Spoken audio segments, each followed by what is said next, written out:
Oh, wow.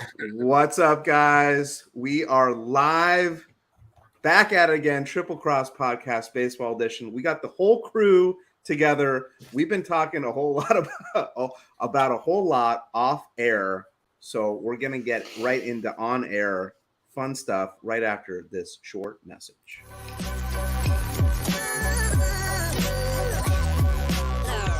The following is a presentation of the Dappz Sports Media Network.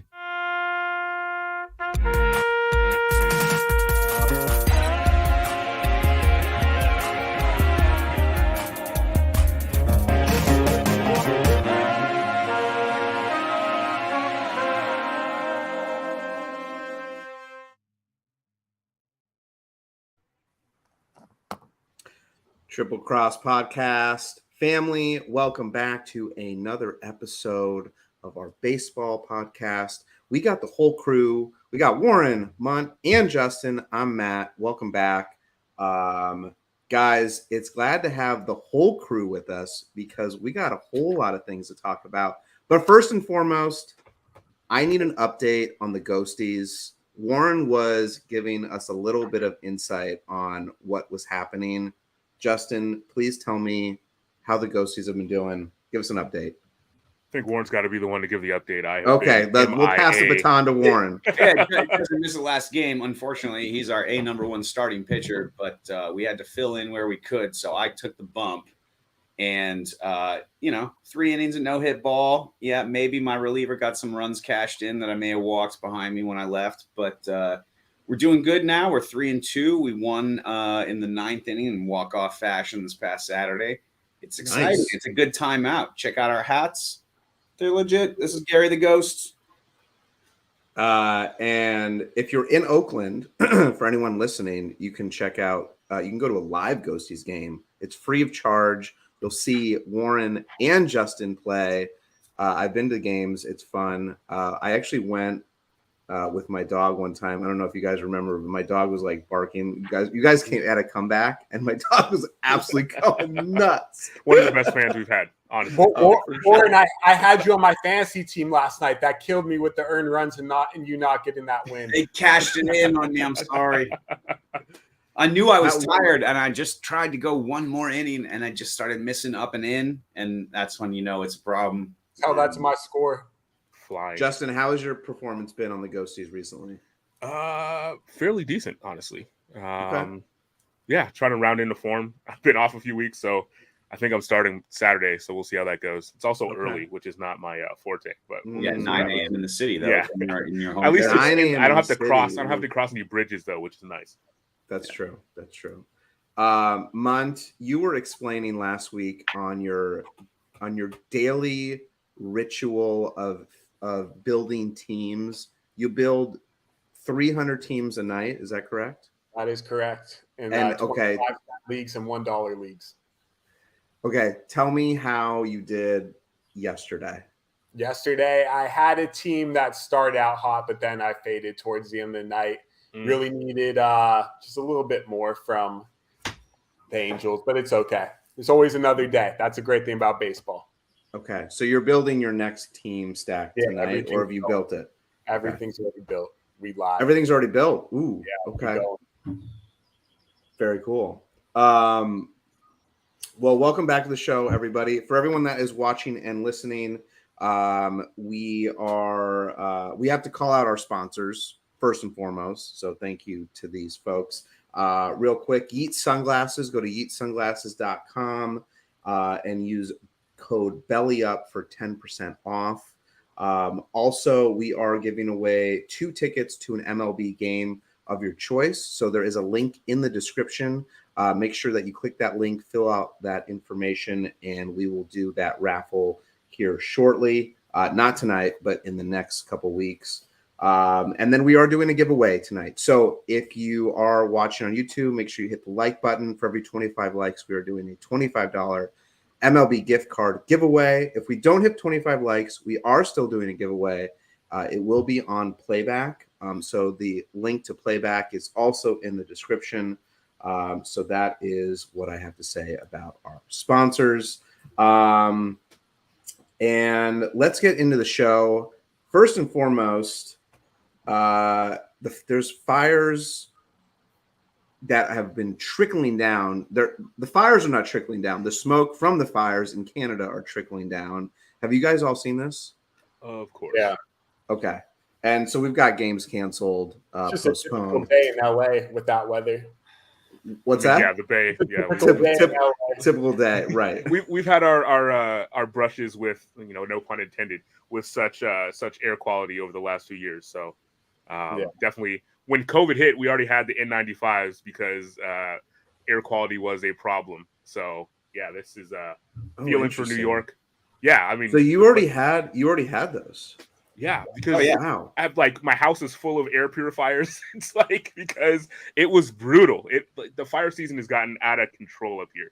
So yeah, I don't remember the last time there was a delay from games from fires in MLB. I'm not sure. I don't remember. Memory loss, apparently. I mean, that happened in Seattle when the fires were hitting in 2020. Okay, that was 2020. Wait, I mean how would I remember that over COVID? Do you have long COVID? Okay, so 2020. Warren We're clearly not making light of COVID or anyone that may have been affected by COVID. Yo, I'm surprised that they didn't have cool photo shoots. That was a perfect day to get your Topps Bowman Chrome baseball card. If I'm Aaron Judge, how is there not 100%. photo shoots with that? With the players, it's perfect. With the smoke in the background. Yeah, it's a great backdrop. It looks like the apocalypse for sure. So your home run hitter, I mean, that's kind of free marketing right there. Aaron Judge holding the bat with the air behind him, with the stadium behind him. Hey, if Bowman is watching, or whoever owns Bowman, there's your idea right there to make a sick photo shoot. I'm just surprised. Oh no, Warren, go ahead. You don't need to pay extra for sepia tone. Right. Yeah, exactly. Natural. I'm just surprised. Canada usually has their stuff together, in every way, shape, and form for the most part, and they've kind of dropped the ball on this a little bit. But I'm sure they'll pick it up, and we'll get it situated. But moving on, I just had to bring that up because it is a happening event, and this is something that we need to, bring up. But find out where PG&E was. And rake your forest better. So Luis Arraez is hitting. I think he's hitting 403 right now. 401. That's nuts. No. I'm pretty sure it's 403 right now. No. You might. I'm saying last time I saw it was 401. Oh so yeah, no. I think it's more changed. updated numbers. Yeah, I think it's changed. I mean, 400 is nuts. He's hitting 403 right now. And I was watching. I think I did a Monday Madness game. I do on Mondays where we just watch baseball games for about an hour. And they had a stat of players that have hit close to 400 in the last whatever years. And I was like, well, there's no one hitting close to 400 right now, and I was clearly wrong. And Munt, let me kick it over to you. Do you think he keeps this up the whole year? It's crazy that Minnesota had him last year, and now Minnesota is still a great team even without him. So does he keep it up? Sure. It's not that impressive to me, only because he only has one home run on the season. It's a bunch of singles. Sure, it's great. He's paid a ton of money. It's impressive, but it's not if he finishes a season of less than 10 home runs and hits 400. It's great, but it's not life-changing. It's not going to win you many games as a team, just having one guy that can hit that well. Wow. Warren, do you have a response to that?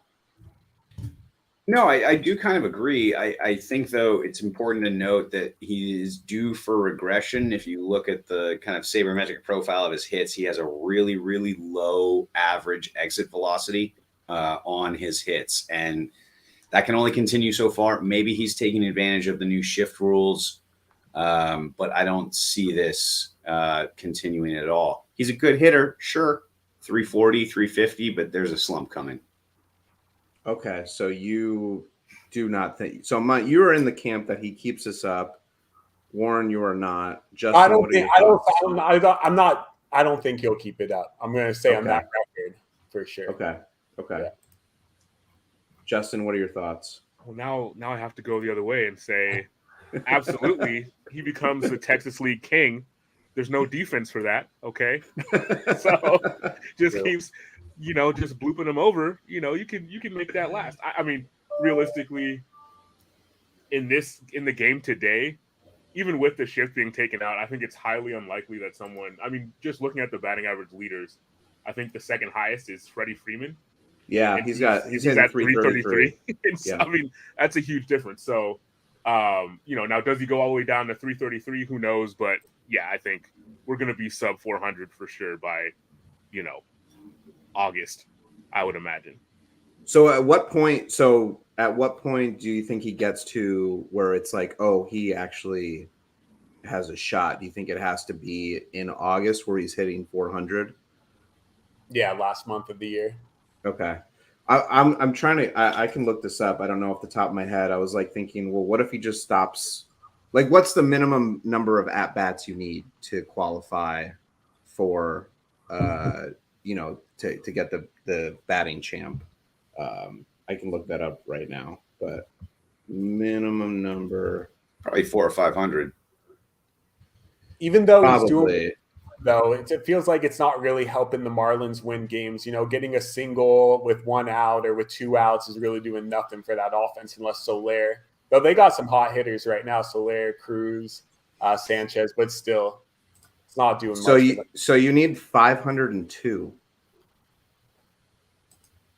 which to qualify. That's that. I mean. Yeah, you got to really he's at 216, so he's not even halfway there.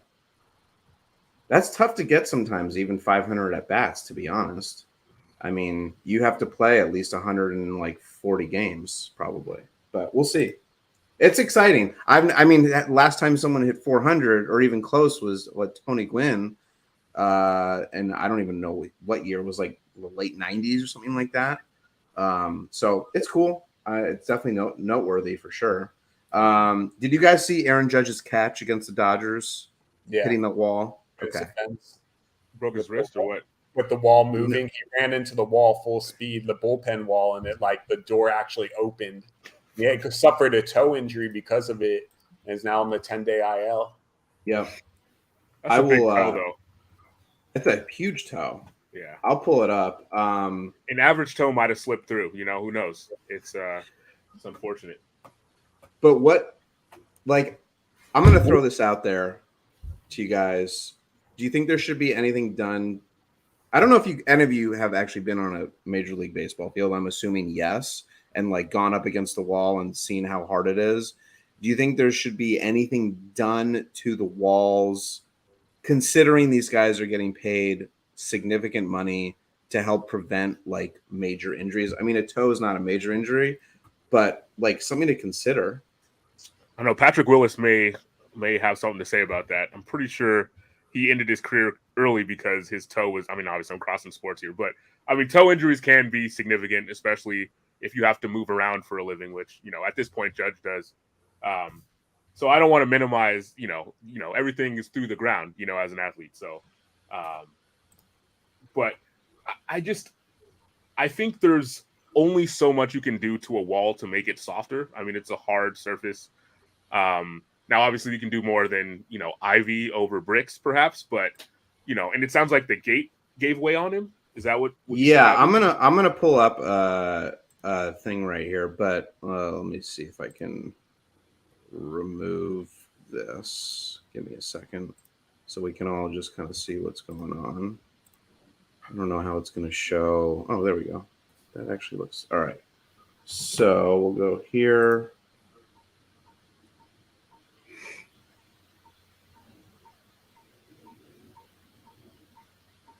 So that gate's not supposed to open. Yeah. But he's humongous, dude. Right. Dodgers, they resurfaced it and made it so that won't happen again. Right. And Spike Lee is all about it. Yeah. But I was thinking, it was a phenomenal reveal catch. The 99. Let's see if we get another replay. Yeah, look, that thing is not supposed to open. But I have a thought on. Here it goes. I don't know where. I guess his toe just hit the concrete. Yeah, there's a lip there. Right. But my thought is like, all right, maybe like a trampoline kind of like situation going on. I don't know. What are we just even talking about? like a thick trampoline coating on the outside of the wall, so it gives a little bit. But you understand how a trampoline works, right? It's the force you put into it, and then it like so that I mean I'd see him thrown into the grass now, several feet in front. Like I'm talking about like a thick one where it doesn't have that much bounce. I want to see Aaron Judge run into that. See how far he like recoils out there. Hey, I'm doing is I'm just floating an idea and seeing if it sticks, and clearly that one is not sticking. Yeah, so, I think the lip is weirder than anything. Like I understand why the lip is there. The lip is there so that the ball doesn't sneak under the fence. Oh, you're talking about the concrete. Yeah, but like that lip, I feel like is the bigger problem than the fence itself. For sure. Well, that lip is there because every time they like repave the field, like it goes down a little bit each time. So they've redone that field so many times. So that's a problem. They need to probably add more dirt and resurface that where that lip is not so big. Every time they repave the field, an angel loses his wings.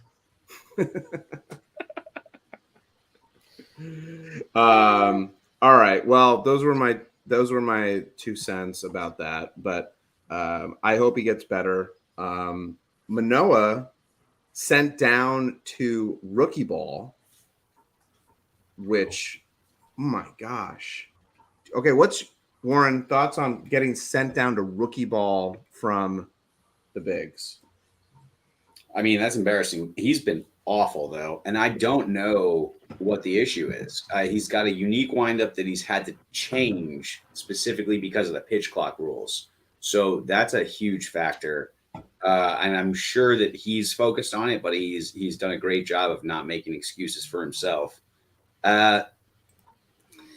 His stuff, honestly, was never the best. So I feel like last year may have been a little bit of an outlier, but so is this. It's interesting to watch. I hope he's able to get into a rhythm on the shortened clock with an abbreviated windup and get back to being a good pitcher. But 93 with a slider, it's not impressing anybody in the bigs. Yeah.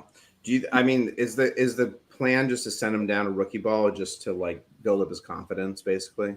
I mean, you hope so, but probably more to get him used to the pitch clock. If that's, and I'm just speculating, but that seems like a huge change for him based on windup and general pacing. And as a younger pitcher, you get into something that works, and then if you have to change that after having success with that, it's probably pretty jarring. So I feel for him. I hope he figures it out, and I hate his windup. I hope he gets a regular one. Instead of sending him to the complex league, they should have sent him to the gym. He just needs to get back in shape. The guy's he's a tank. He's a chunky boy. Yeah. Yeah, that's true. Well, or just like just figure out your diet a little bit, right? Oh man. Like maybe doesn't even need it. Just needs to stop going like ham on those like after game like spreads that they have in the clubhouse. He doesn't look that different from last year to this though. I mean, he's always been a big guy. Like we've had pitchers that are bigger body types that have won games and been successful over. CC Sabathia. He's like a bad version of David Wells. Oh yeah. That's true. Honestly, I don't think you can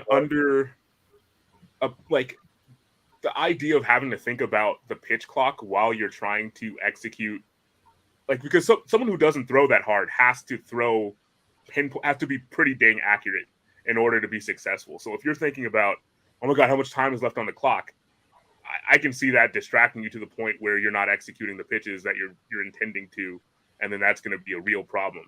So I think if you can get that out of his head in rookie ball, I think we'll see better results And obviously, if he can also get his nutrition together, I'm sure that can't hurt, unless, his power comes from the calories. I don't know. I mean, that's probably not the case. But, I think getting his mental state together would go a long way to helping him execute on the field. Presumably. I mean, you're being sent down to rookie ball. So in my thought, I'm like, this dude's confidence needs to, like, they are trying to give him, like, the easiest way to confidence boost. I don't know. Yeah, I don't know about the pitch clock. I mean, I think it's a double-edged sword. If it's a pitch clock only, maybe they send him to AA or single, but rookie ball, he should dominate. Right. Yeah, but I mean, AA has a lot of talent, though. Usually, right? Like, I there's know a lot of talent in AA. So if he's getting shelled by these guys, like, that's not going to help his confidence either. Yeah. Well, we'll see what happens because he's been doing really bad. For folks that are watching or listening, make sure you click the link in the description. We're giving away 2 free tickets to an MLB game this year. So click it, fill all the information in, and you will be entered to win. We need to touch on this. Mutt and I touched on it last week, but it was not as developing as much as it is now. And also, we have our Bay Area experts. Warren, I know this is a hot topic for you to discuss.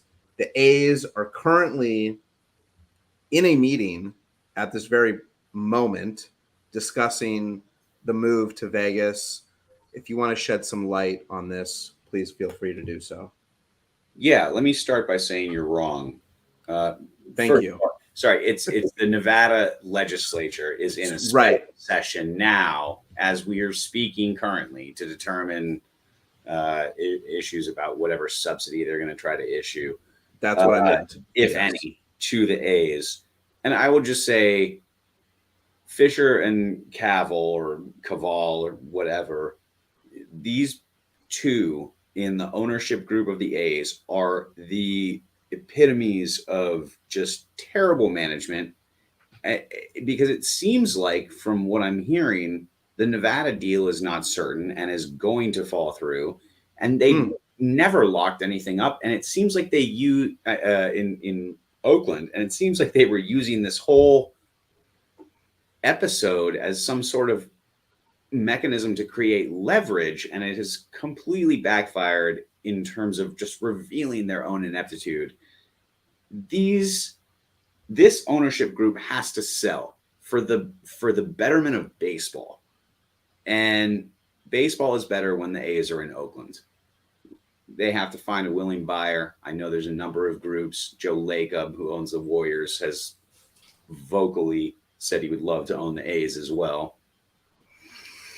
There's options out there, but these people are just being greedy beyond compare, and it's disgusting to watch. So you said that this will not go through. Is that like just from your own observation, or is it like there's just too many hoops to jump through?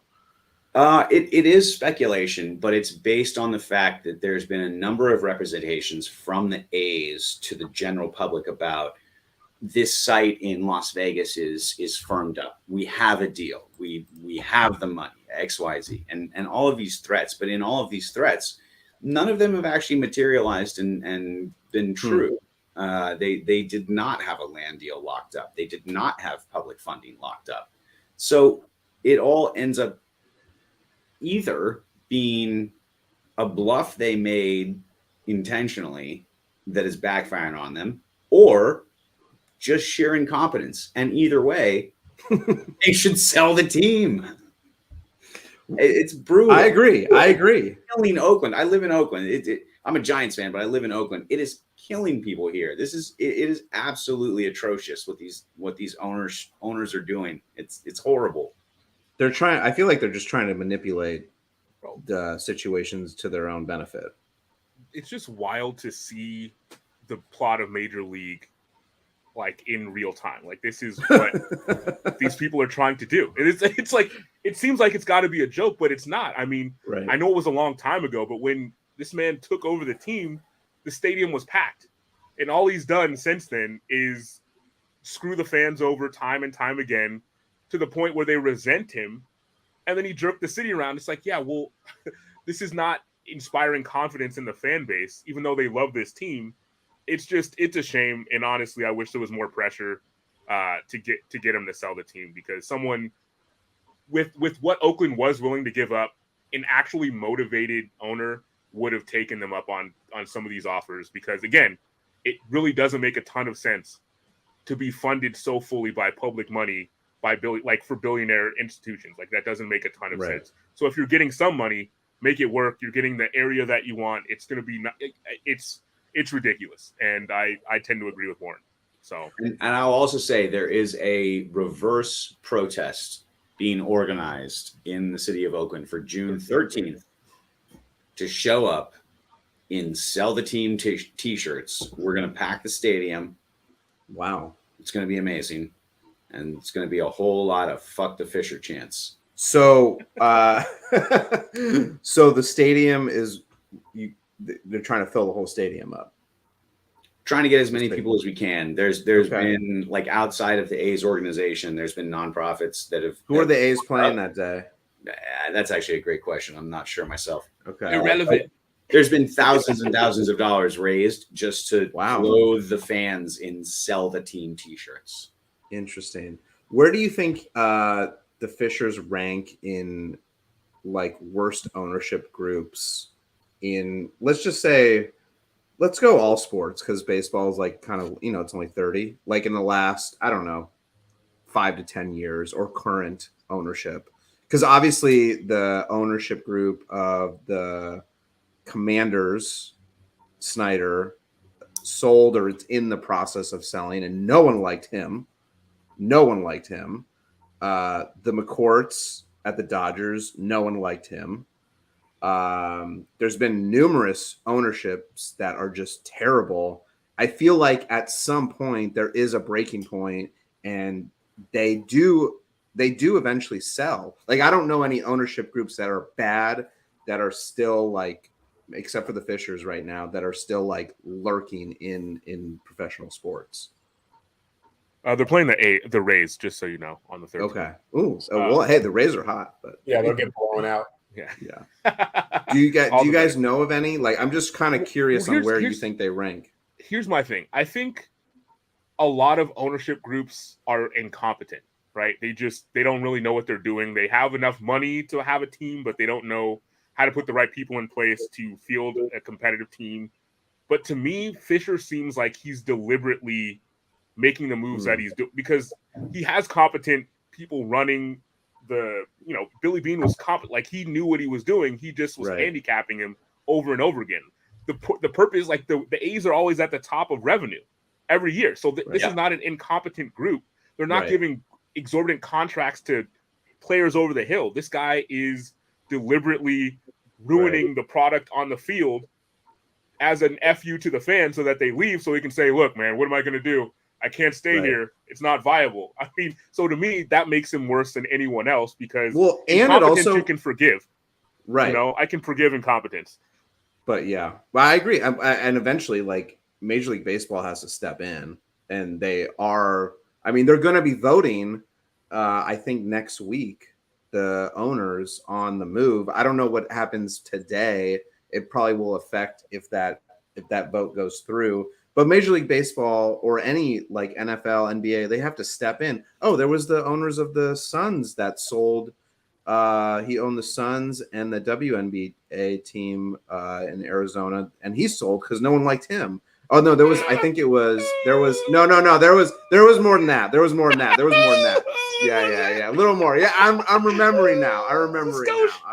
So that's where I'm trying to put Fisher on I'm trying to see where he is on, like, the terrible ownership level. Well, it just compares, like, so Fisher and the A's were one of the top 5 most profitable baseball franchises last year. Right. The owner of the Phillies that just paid Bryce Harper $300 million, and then Trey Turner, literally came out and had a statement recently and said, look, it can't be about profitability. I own this team to win. That's the point. The fans don't care if I'm profitable. They want me to win. Like, it's just a ludicrous. It's an interesting situation when somebody is relying on a professional sports franchise for their income, which is why I've always been really skeptical of the Steinbrenners. they don't have a separate business that made them billionaires. They've just been the Yankees owners forever. Like Right. Fisher has the gap. Like, what is he doing with this thing? Has he no love for the sport? This is embarrassing. Yeah. Well, the McCourt, he leveraged to buy the Dodgers off a parking lot in Boston. So, like, there's some like red flags that you can see earlier on that I feel like, I don't know, maybe there's more due diligence now than there was maybe 10, 20 years ago of people buying sports franchises. But look, I hope personally, and I think Justin Warren, you're on the same page. I hope the A's stay in Oakland, and I hope a new ballpark is built. I don't know how you guys feel personally about it. I mean, honestly, it's funny. It's actually easier for me to get to an A's game because of where it is in relation to Bart than to the Giants. But like, yeah, I mean, they need a new stadium. That's for sure. Right. New ownership, new stadium. Yeah. New ownership first, because I think the stadium will follow shortly thereafter. With an ownership group that has more pure motives. I think it's too late. Even if Fisher stayed now, so many feelings have been hurt, and it's like F this guy, basically. It's kind of like, so new ownership for sure. Yeah. Well, we will see what happens. All right. We're getting to our main topic now. I'm going to pull up a video. Bear with me. So this is Elly De La Cruz. I will make this full screen. There we go. And we will just watch this for a second. Holy shit. First home run. No, Syndergaard Dude, sucks these first days. of all, yeah, what happened to Thor, man? But look where this pitch is. That ball is in the upper inside corner at 92. Yeah. And he just That a changeup? It's not 1993, dude. Like, dude, what? He almost hit it out of the park. Yeah, you got to blow it by him at, in that location. You can't throw it 92. You got to throw that. If you're going to throw that pitch, it's got to be even more inside than that. Like, that caught a ton of that caught. Dude, but that was literally on the top part of the zone. Buddy. But you can just 92. He also could just be way ahead of it. But I mean, if you're gonna try to bury that to a lefty like that, like you can't. That's dangerous. I don't think that's a good pitch. I don't think that's a good pitch. Okay, regardless if it was a good pitch, I mean, look, it's not a bad pitch. It's not like pitch. it's not middle. That's what we're saying. It's a bad pitch. It's a good pitch from the pitcher's perspective. No, You're saying it's not. Oh, okay. Well, I disagree. It's got to be faster if you're going to throw in that location. Okay. If he was the Mets, or like if he was still throwing juice, fine. But at 92, that pitch has to be it can't be a strike. I don't think that's a good pitch. Okay. Regardless, okay. So it was not a good pitch. He still almost hit it out of the ballpark. Stop talking about the pitch. Talk about the piece of wood that he put on it. That's the story. Yeah, and he hit it 115 miles off the bat. He crushed that. Yeah, that ball was absolutely crushed. I was telling Justin before you guys got on. I was like, dude, this guy reminds me of like a Ken Griffey Jr.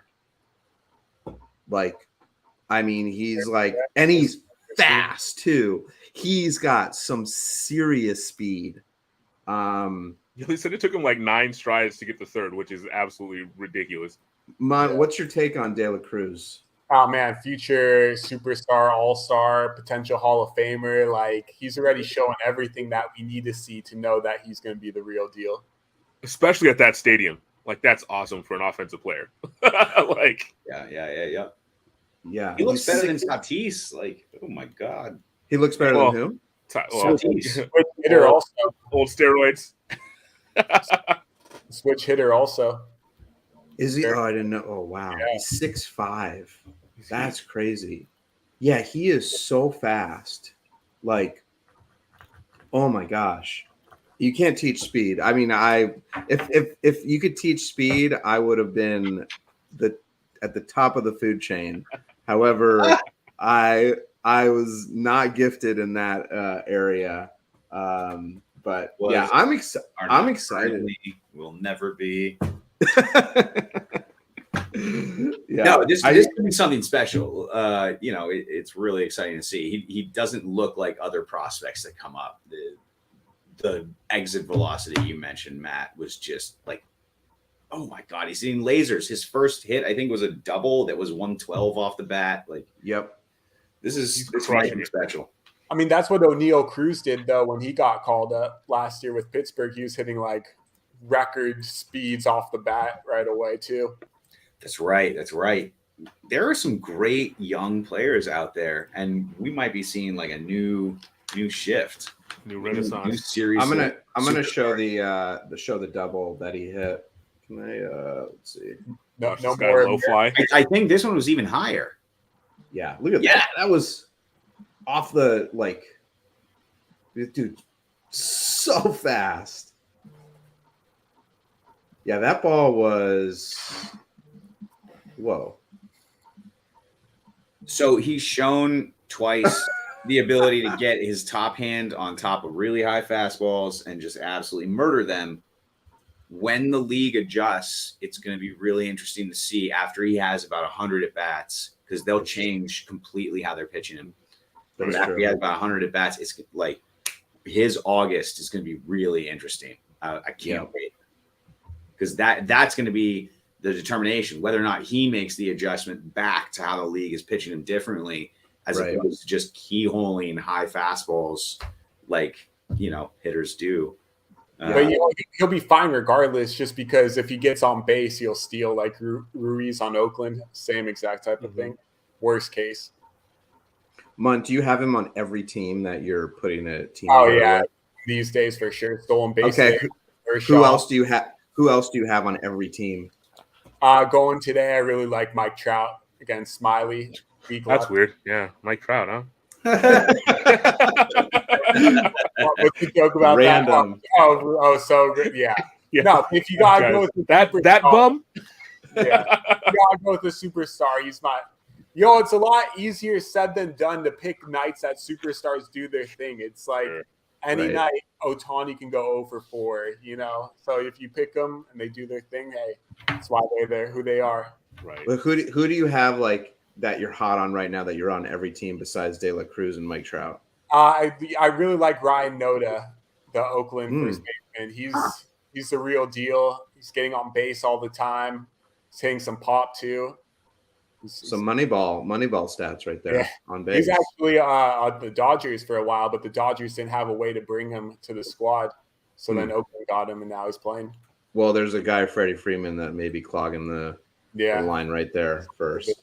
Well, I'm excited for De La Cruz. It should be interesting to see him develop. Good point, Warren, on how he will adjust as the league definitely will adjust to him for sure. DeGrom has to have.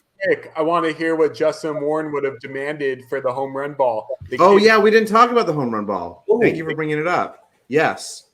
So, come on, tell the story. Tell the story.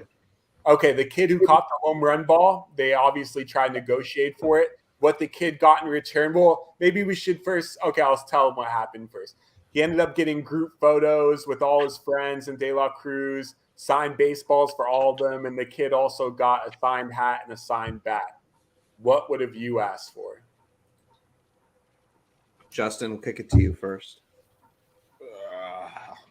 I mean, the signed bat is dope. I probably would have wanted a few more tickets, bring my friends back to the yard. I mean, I'm not, because it's like, it's a ball, right? It's a ball. You caught it. It's awesome. You want a replacement ball, probably. I'm not going to ask for money, though. I mean, that seems a little bit, unless this was like, I don't know. I ask the ball to ask for money, but certainly more things that don't cost them anything, really. Right. How often is that stadium full? So I mean, let me get some tickets. And maybe some batting gloves. We'll call it a day. Warren, what would you have negotiated for?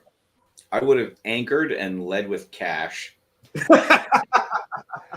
College tuition, please. Thank you. And then would have probably accepted season tickets. Season tickets. Yeah, I'm on for team Warren sure. with the season tickets. Yeah, I'm getting season tickets in the like clubhouse where they have all the like that, all that. Oh yeah, no, I don't mean season tickets in the stands. I mean a freaking locker dedicated to me in the clubhouse. I can just sit there and play concierge services. I would have actually wanted to fly with the team to have the option to fly with the team to any games that they're any games for the rest of the year, and then also season tickets for next year, because also we're already like a third of the way done with the season. So like you gotta get full value. Yeah, for sure. Definitely more autographs, rookie cards. I would have. Yeah. Hey, look, and if they don't want to give it up, then that's fine. You hold on to it and you hope that it increases in value, and then you renegotiate. Yeah, if De La Cruz goes to the Hall of Fame, that ball is worth easy. Exactly. 200K. Oh, yeah. Yeah, definitely. Mon, what would you have kind of gone with? Season tickets to the Bengals.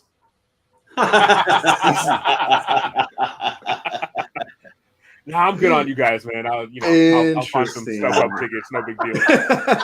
Bengals, though. Let me get those. Wow. Okay. Interesting move.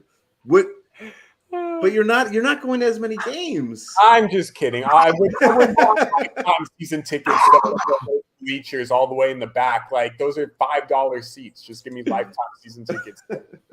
That's a good move, Bengals. Wait, who else is I'm trying to think of what other I'm blanking right now. But that's a good move. I like that, man. Well, now we know your negotiating style, man, too. You're like you're crossing over to different streets. You never know.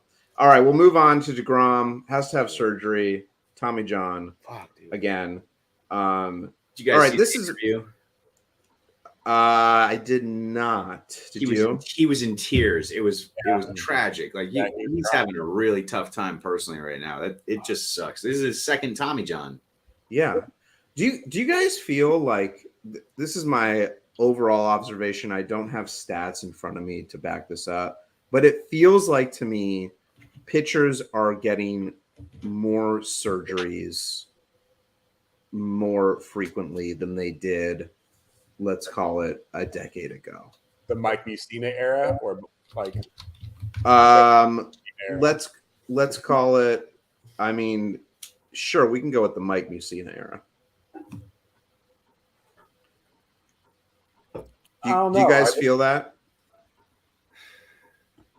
I mean, accepting it is true. I mean, the fact that these guys are throwing so much harder, like, I think you have to be much more perfect in the way that you're delivering the ball. I mean,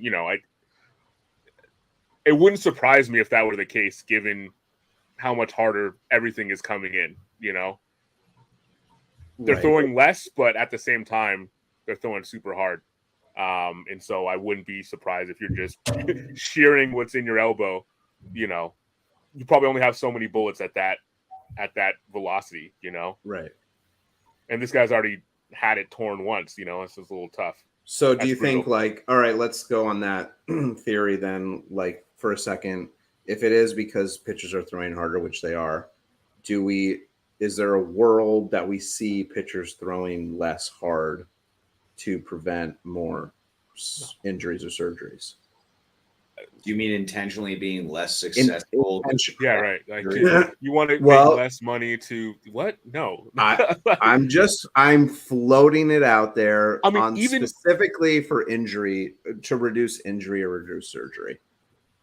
No, you floated some ass shit tonight. Okay. No. The short answer, no. Long answer, absolutely not. Then what? Okay. All right. Then let's go on. Let's go down that rabbit hole. Then do we see pitchers throwing even less amount of pitches? That's probably where they go. They load manage in a way where it's like basically it's openers, right? Where you have the first few times through the lineup, and then another pitcher comes in. Maybe they lengthen the rosters to allow even more pitchers. Yeah. I think it's ridiculous to think, and no offense to you, but I think it's ridiculous to think that people are going to limit how hard they throw the ball when they're competing with someone who's trying to send it over the fence. Of course. Like, just as a human being, a competitor, you're like, okay, I'd rather risk getting hurt than let this guy just drill my stuff 458 feet. I was doing that for pure entertainment to get. I'm sure you were. Yeah. So what would stick with whatever. Yeah. Right. It's just, I don't think there's any way to legitimately reduce how much competing you do as a competitor, right? I just don't think that's realistic. But like, that's why it's on the manager to say, okay, you have 60 pitches. And however long you go, buddy, that's what you have. And maybe that helps. But, I think that's more realistic as a solution, although it's one that obviously every other generation before will think is absolute ridiculousness.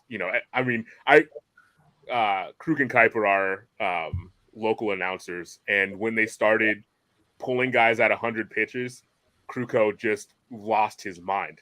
Really? It's like 100 pitches, that's all. It was just, and so I see this, this is where we're going. Load management, it's in basketball. People hate that too, but I think that's probably how they protect their investment, because you're putting a lot of money in these starting pitchers.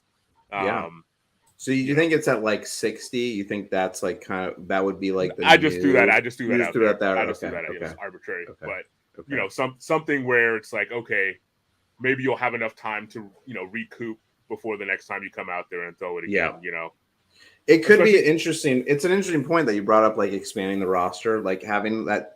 Let's hypothetically say that 60 is like the new 100, and just expand the roster to have 3 or 4 more spots, and you just have more guys that throw like 3 innings or 4 innings, and to try to help alleviate that. I don't know. Warren, you have any thoughts? No, Mutt, what do you think, man? Like, it's a weird question. Like, baseball's in a weird place, and I don't know. I actually don't know what to think. I like your thinking to have a guy go 60 pitches like Michael King style, throw 2 innings and then wait 2 days or 3 days and throw another 2 innings. It's interesting. I think it is a future. It could reduce injuries and surgeries, which would help. Though. I mean, at least initially, like, because there's so many games. I guess the other thing they could do is shorten the season, but like, I think.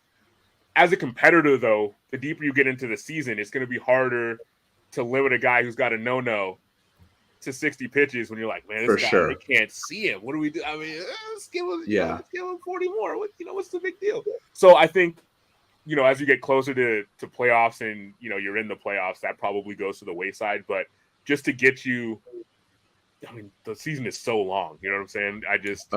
I wonder if they don't do some load management, or at least go even slower to build you up, just to try to give your body a chance to catch up, so to speak.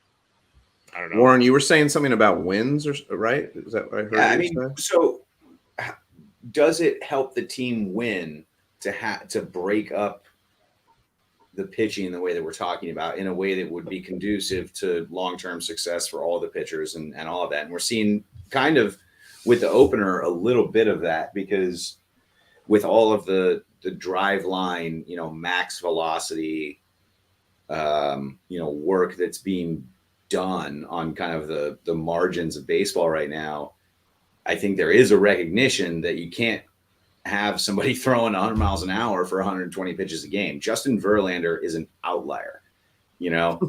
Bartolo Colon in his heyday was an outlier. He got hurt too. Yeah. Yes, exactly. It happens. But even those guys that are able to pitch super late into their careers, the motion is violent. It really is. So I guess the question for the teams is going to boil down to, does it help you get wins? Like, what is the equation that figures out longevity of any given pitcher versus their effectiveness over 3 innings? And there's probably some actuarial scientists that are on staff for these teams that are doing this research to find the optimal point between health and performance. Because I think it is a trade-off. Literally, the more you throw, the more at risk you are. The harder you throw, the more at risk you are. It's a really tough question when we have a sport like this. But football has a similar question as well in terms of longevity of their players in an incredibly violent sport. It's a different type of violence, but it is interesting from the business perspective for these teams. Mm-hmm. Yeah. I mean, we could go to an era where it's like just like basically a bullpen game every game. That's, maybe a possibility or something like that. Or more bullpen games that are strategically placed. Warren, a good point. I definitely think that these teams have folks researching this as we speak. If we went to a bullpen game, then guys like Jock Peterson will only get one at bat per game. Just take him out if the lefty comes on the mound. Yeah. Well, maybe there's a new rule. I know I've been floating some weird ideas out there. Been throwing some. You go to like rec league rules. Maybe there's a rule where you can come back in the game. That's what I'm saying. Rec league rules. Let's go. Yeah, Bring it back in, baby. Never know. Just got to go one time through the order, We'll see. All right, folks that are watching and or listening, we're giving away 2 free tickets to an MLB game of your choice. Link is in the description. Fill it out. You'll be entered to win. I need to give Warren and Justin their time to talk about the Giants because special stuff has happened with them. You guys, you have the floor. Take it and run with it. Dark horse, baby. You can hear the galloping. Our team, the Giants, San Francisco Giants, we have a team of background players that are all performing very capably right now.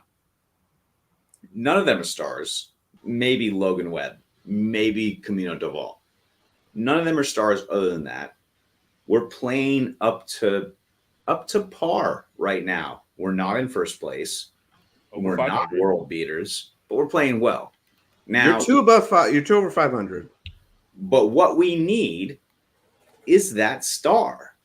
Now, can Farhan just nut up and get us one of these superstars that we can count on for 35 homers a year, 120 RBIs? We need that player. Bring Barry Bonds out of retirement. He could probably do that. Yeah. Probably good for. I mean, hey, 15 to 20 bombs right now. Justin, what's your assessment? I mean, man, it's so interesting. I saw this absolutely ridiculous thing where it was like, you may think that the Giants missed out on Juan Soto, but really, they already have Juan Soto. His name is Lamont Wade Jr. I was like, yo, I mean, I'm a homer, man, but I'm not prepared to go out there. But when you look at the numbers and you squint a little bit, you're like, well, we're close. We're in there. We're in the range. But I mean, I think that's the issue. I mean, we talked about this before, but it's like we really, really were in on Correa, and his season has been absolute dog shit. I mean, I'm no offense, but very offensive statement, last night though. Yeah. But I mean, it's you pay that guy what they were going to pay him, and he performs like that, and then you have a guy like Blake Sable, who you've never heard of, and he's performing above what Correa's given you. So it's Farhan, man. It does not appear to me that he's able to attract that bat to this point. Haniger, I'm still waiting for at least a week of great production from him. I've seen spots. He had a great squeeze play yesterday. But at this point, I'd rather see him, in the bargain basement, just, pulling stuff off the rack. Right now I'm okay with that because the things that he was trying to pull the trigger on have not looked great to this point. So I don't know. It's hard for me to say, but I do like the fact that we're actually in third place. I had to look at the standings I try not to look at the standings until after the All-Star break because who cares? But right, you know, within striking distance, baby. And you're only a half game back in the wild card too. That's what I'm saying. We're out here. Yeah, you're there. Surprisingly. So. And then when it comes to playoffs, I mean, anything can happen.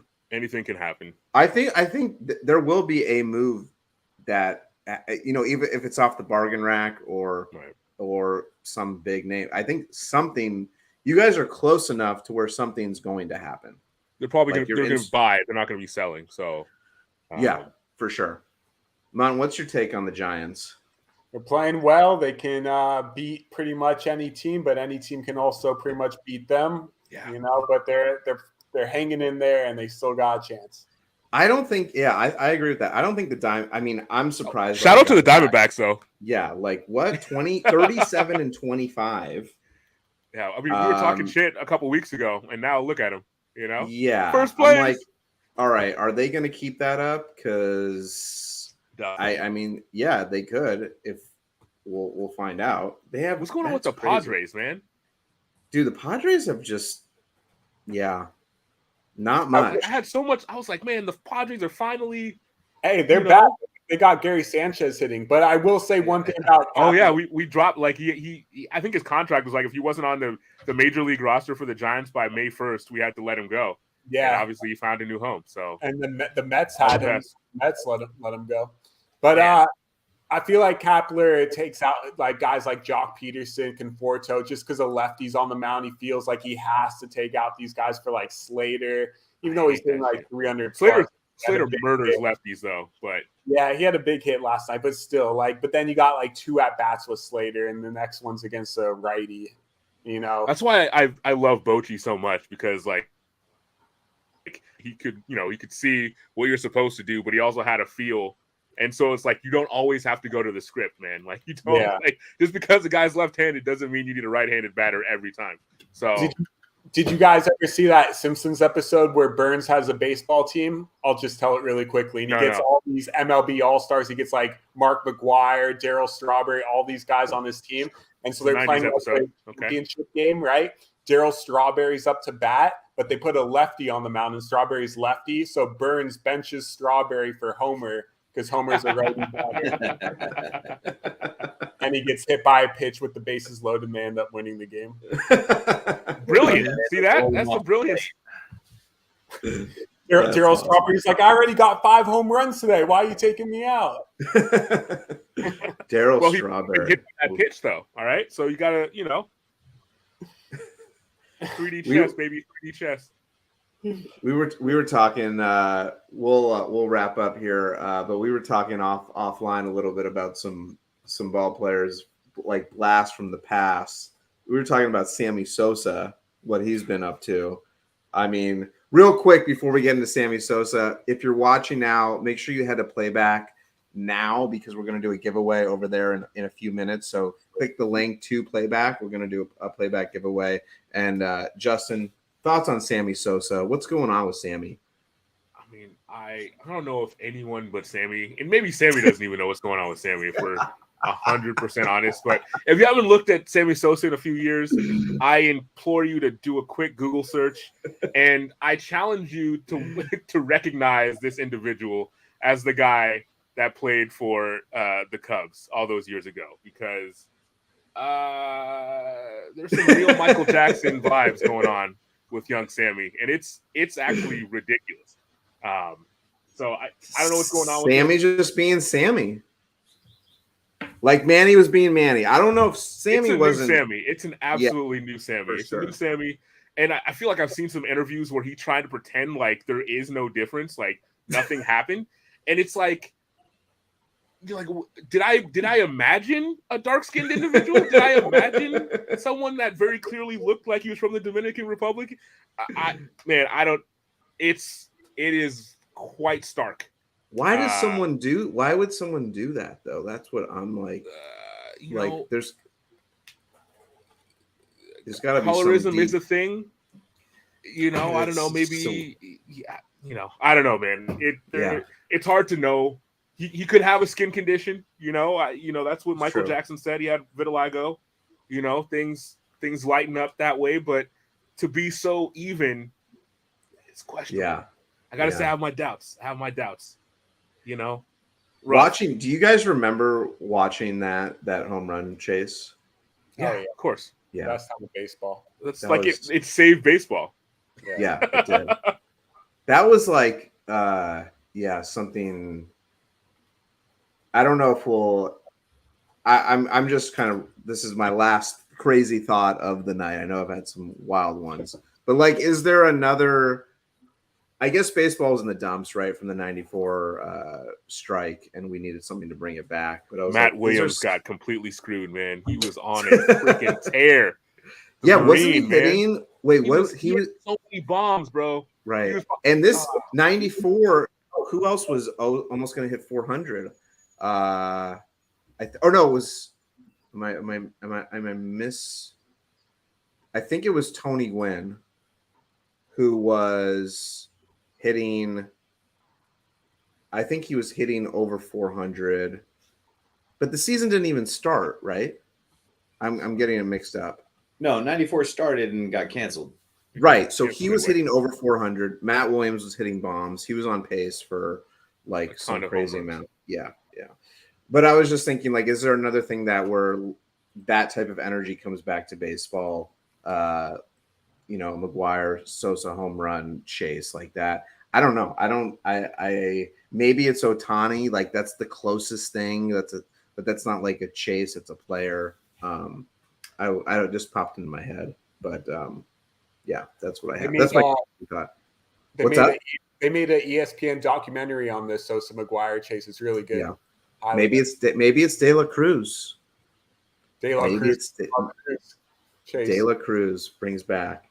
Guys, thanks for coming on the show. I know I threw a lot of weird stuff out tonight. Probably the weirdest, I'm just going to throw it out there, was the trampoline on the wall. That was wild. That was a wild one. Hey, I'm kind of wild. I'm a wild guy. You're a wild boy for sure. I'm a wild guy. Warren, thank you. Munt, thank you. Justin, thank you. For everyone that is watching, we're going to head over to PlayBack. We're going to do a giveaway. If you're not sticking around, then you're going to miss out on the giveaway. But thanks for joining, and we will see you next time on the Triple Cross Podcast. See you guys. Take it easy.